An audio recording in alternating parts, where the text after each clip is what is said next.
बिस्मिल्लाहिर्रहमानिर्रहीम। तारक बिन ज़ियाद की नज़रें उस खुले हुए दरवाजे पर लगी हुई थी जिसमें से वो यहूदी औरत मियाँ तारक बिन ज़ियाद से कहती हुई निकल गई थी कि मैं अब आज़ाद हूँ, मैं अब आज़ाद हूँ। तारक के चौड़े माथे पर शिकने पैदा होने लगी। यकीनी तौर पर कोई नहीं बता सकता कि वो क्या सोच रहा था। वो यही सोच रहा होगा कि कैसी अजीब औरत है, अगर ये इस यहूदी साहर को कत्ल ना करती तो। और ये सोच तो उसे ज़रूर आई होगी कि रसूल करीम सल्लल्लाहु अलैहि वसल्लम ने उसे ख्वाब में फ़तह की जो बशारत दी थी, उसे पूरा करने के लिए अल्लाह तबारक व तआला ने कैसे कैसे मोअज़्ज़ानुमा सबब पैदा किए थे। एक आबरू बाख्ता औरत ने, जो मुसलमान भी नहीं थी और जो इस्लाम की सबसे ज़्यादा ख़तरनाक दुश्मन यहूदी कौम की फ़र्द थी, अपनी ही कौम के एक साहर को कत्ल कर डाला था कि उसने मुजाहिदीन इस्लाम को जादू से बेकार और मफलूज करने की कोशिश की थी। तारक बिन ज़ियाद के चेहरे पर संजीदगी और गहरी सोचों के तासुरात गहरे होते चले जा रहे थे कि उसे बाहर 3-4 आदमियों की बातों की आवाज़ें सुनाई दी और दरबान खुले हुए दरवाजे में आन खड़ा हुआ। अपने कुछ आदमी सिपा सालार से मिलने की इजाज़त चाहते हैं, दरबान ने कहा। यह महल जिस बादशाह का था वो मारा गया है, तारक बिन ज़ियाद ने सोचों से बेदार होकर कहा। यहाँ कोई बादशाह नहीं जिसे मिलने के लिए इजाज़त की ज़रूरत हो, आने दो। दरबान दरवाजे से हटा तो 3 आदमी एक मेज़ को इधर उधर से पकड़े दरवाजे में दाखिल हुए। तीनों तारक बिन ज़ियाद के लश्कर के आदमी थे। उनमें एक ओहदेदार था। यह मेज़ इतनी बड़ी तो नहीं थी कि उसे 3 आदमी उठा कर लाते। साइज़ के मुताबिक उसे एक ही आदमी उठा सकता था, लेकिन मेज़ का साइज़ छोटा और वज़न ज़्यादा था। क्या है ये? तारक बिन ज़ियाद ने पूछा। मेज़ है सिपा सालार, ओहदेदार ने जवाब दिया। हम शहर से जाने वाले लोगों को रोक रहे थे कि वो हमसे डरे नहीं, वापस अपने घरों को चले जाएं। उनके जानो माल और इज़्ज़त व आबरू की हिफाजत की जाएगी। शहर के अकबी दरवाजे से एक घोड़ा गाड़ी निकली। मैंने उसे रुकने का इशारा किया तो गाड़ी बान ने घोड़े दौड़ा दिए। मुझे शक हुआ। मैंने इन दोनों को साथ लेकर गाड़ी के ताक़ुब में घोड़े दौड़ाए और कुछ दूर जाकर गाड़ी को रोक लिया। इसमें 3 आदमी जो राहब मालूम होते थे बैठे हुए थे। उनके पास ये मेज़ थी। ये सोने की बनी हुई है। मैंने इन राहबों से पूछा कि मेरे इशारे पर रुके क्यों नहीं, तो उन्होंने जवाब दिया कि इस मेज़ को बचाने की खातिर नहीं रुके। मैंने उन्हें वापस चलने को कहा।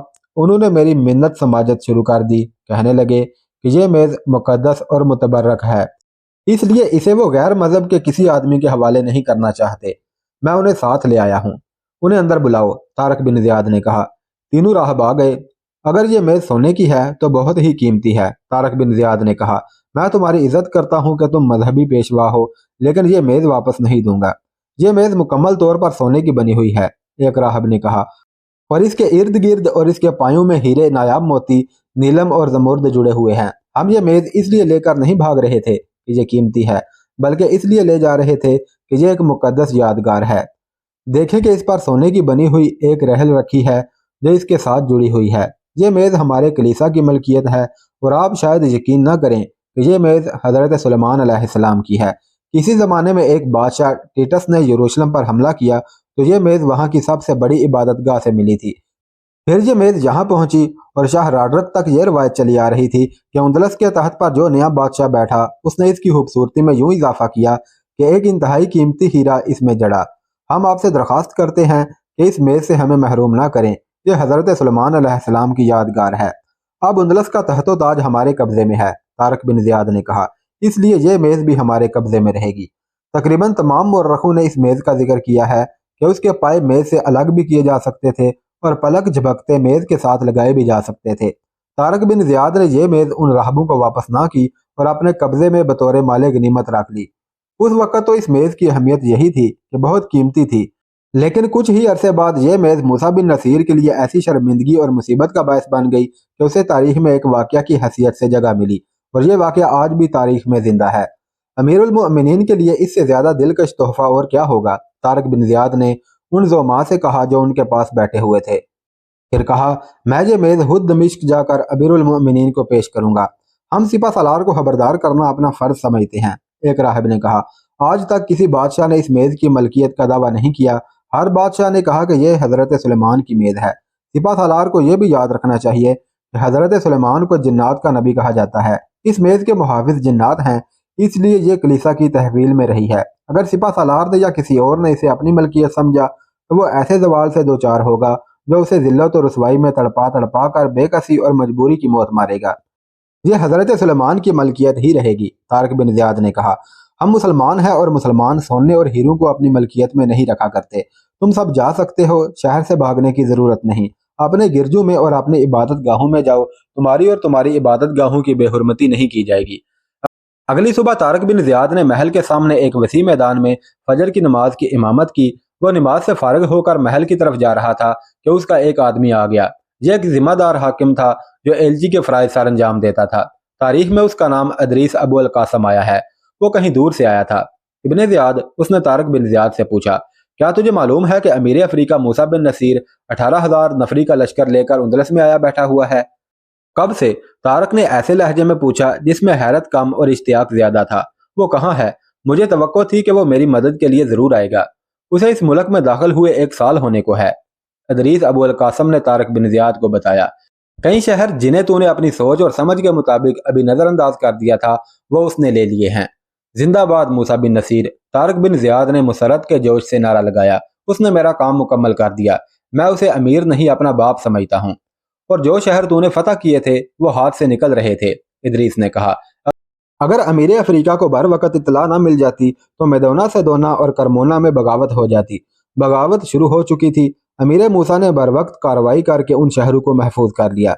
طارق بن زیاد کی زبان سے موسیٰ بن نصیر کے لیے داد و تحسین کے کلمے نکل رہے تھے اور وہ موسیٰ کو اللہ کا بھیجا ہوا فرشتہ ثابت کر رہا تھا۔ ادریس ابو القاسم طارق بن زیاد کو بتا رہا تھا کہ موسیٰ نے اور کہاں کہاں فتوحات حاصل کی ہیں۔ وہ میری مدد کے لیے آیا ہے۔ طارق بن زیاد نے کہا، اب میں بے فکر ہو کر آگے بڑھوں گا اور تھوڑے ہی عرصے میں سارا اندلس سلطنت اسلامیہ میں آ جائے گا۔ اس وقت جب ادریس ابو القاسم طارق بن زیاد کو موسیٰ بن نصیر کی جنگی کارروائیوں کی تفصیلات سنا رہا تھا اور طارق بن زیاد موسیٰ بن نصیر کو اللہ کا بھیجا ہوا فرشتہ ثابت کر رہا تھا، موسیٰ بن نصیر مریدہ سے تھوڑی دور آخری پڑاؤ میں اپنے خیمے میں بیٹھا تھا۔ اس کے پاس اہل قریش کے 2 معزز افراد موجود تھے، ایک علی بن ابی الحمی اور دوسرا حیات ابن تمامی۔ کیا میں ایسے خود سر اور نافرمان سپہ سالار طارق بن زیاد کو معاف کر سکتا ہوں؟ موسیٰ بن نصیر کہہ رہا تھا، میں نے اس جنگلی بربر کو حکم بھیجا تھا کہ جہاں ہو وہیں رکے رہو اور آگے نہ بڑھنا، لیکن اس نے میری حکم کی پرواہ نہ کی اور اپنی فوج کو 3 حصوں میں تقسیم کر کے بڑے بڑے شہر فتح کر لیے ہیں اور خود تلیتلا میں جا بیٹھا ہے۔ کم از کم تلیتلا آپ کو فتح کرنا چاہیے تھا۔ حیات ابن تمامی نے کہا، اب یہ مشہور ہوگا کہ اندلس بربروں نے فتح کیا تھا۔ میں عربوں کو اندلس کا فاتح بنانا چاہتا ہوں۔ موسیٰ بن نصیر نے کہا، میں اس طارق بربر کو سپہ سالاری سے محروم کر دوں گا۔ اور یہ خیال رکھنا ابن نصیر، علی بن ابی الحمی نے کہا، طارق سے وہ تمام قیمتی چیزیں لے لینا جو اس نے یہاں سے مال غنیمت میں اکٹھی کی ہیں۔ اس نے ضرور سوچا ہوگا کہ یہ چیزیں وہ امیر المؤمنین کو تحفوں میں دے گا۔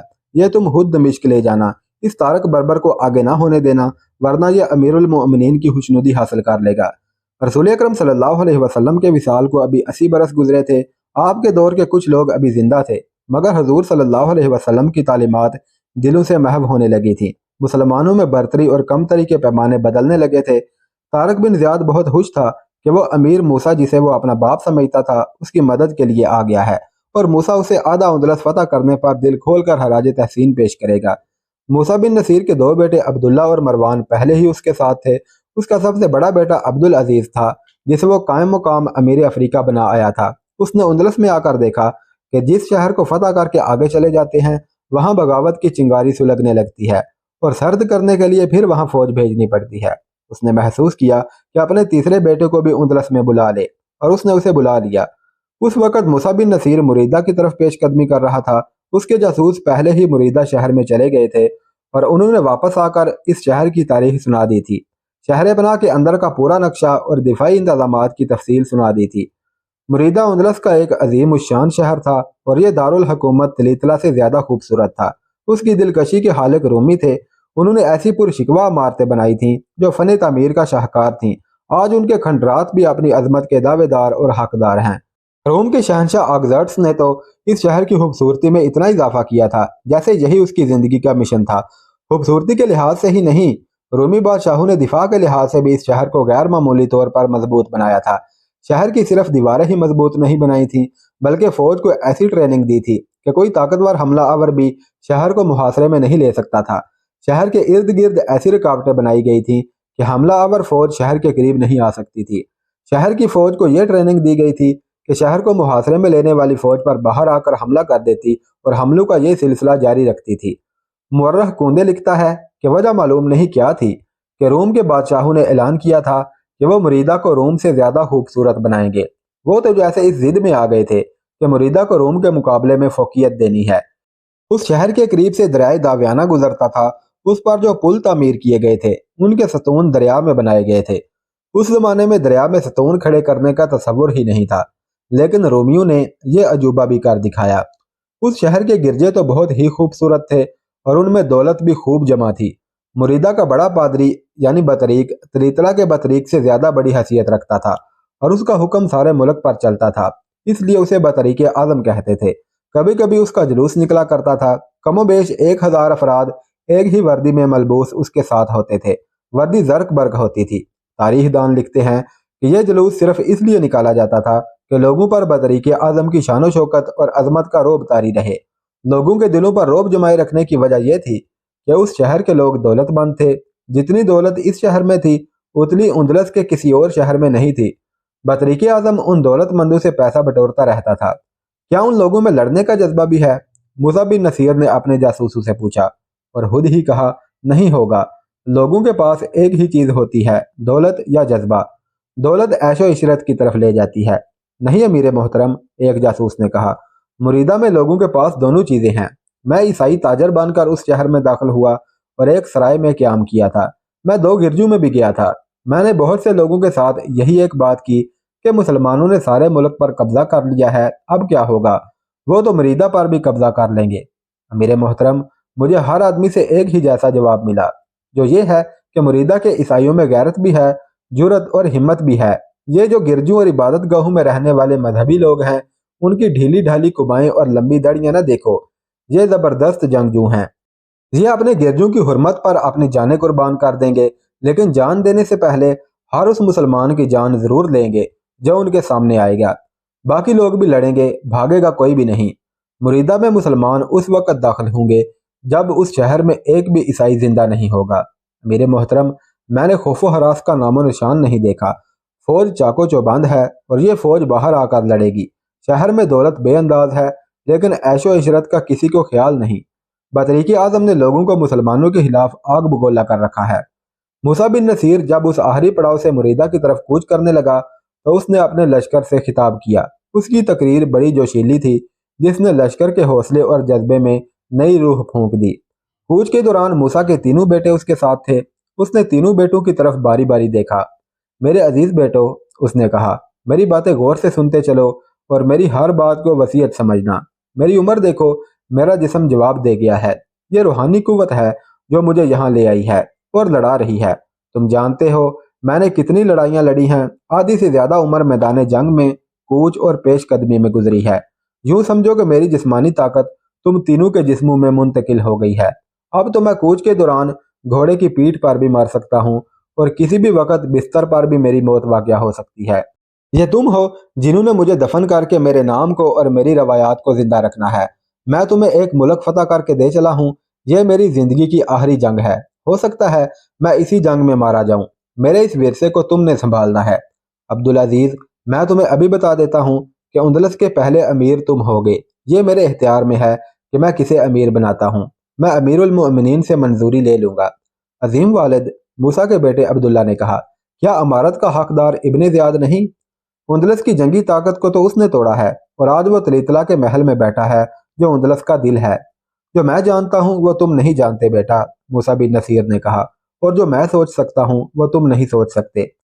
अभी मेरी ये वसीयत दिल पर नक्श कर लो कि मैदान हो या मुहासरा, पीठ नहीं दिखानी।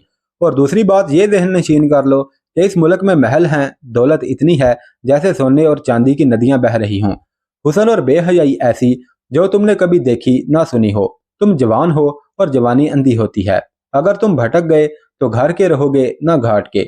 उन शहीदों की रूहें जिन्होंने उंदलस पर जाने कुर्बान की हैं तुम पर तबाही नाजल करेंगी। ऐसा नहीं होगा वालिद मोहतरम, अब्दुल अजीज ने कहा, ऐसा नहीं होगा। अब इस पर गौर करो कि मुरीदा का मुहासरा आसानी से कामयाब नहीं होगा। मूसा ने कहा, मुरीदा हमसे जान और खून की बहुत ज्यादा कुर्बानी लेगा। हम कुर्बानी देंगे, तीनों बेटों ने कहा।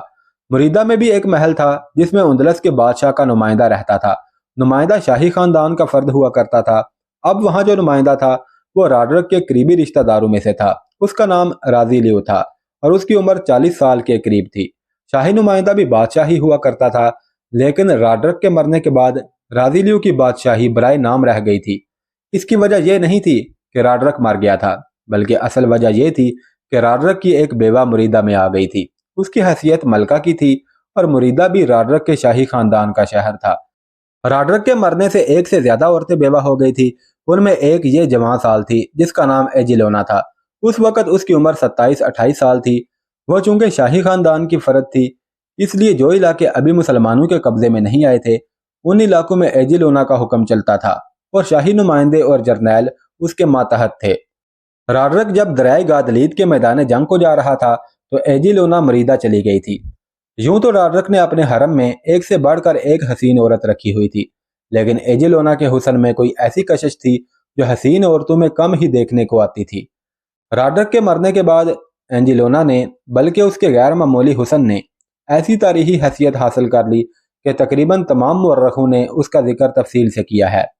وہ لکھتے ہیں کہ اس عورت کے حسن میں کوئی خصوصی کشش تو تھی، لیکن اس کے بولنے کے انداز میں اور اس کے ناز و ادا میں اور اس کی چال ڈھال میں طلسماتی سا اثر تھا۔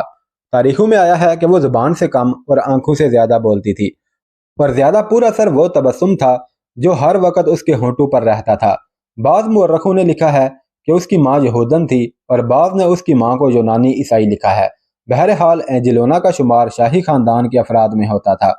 ملکہ تو کوئی اور تھی، وہ رچمانڈ کی ماں تھی، لیکن راڈرک نے ایجیلونا کو ملکہ کا ہی درجہ دے رکھا تھا۔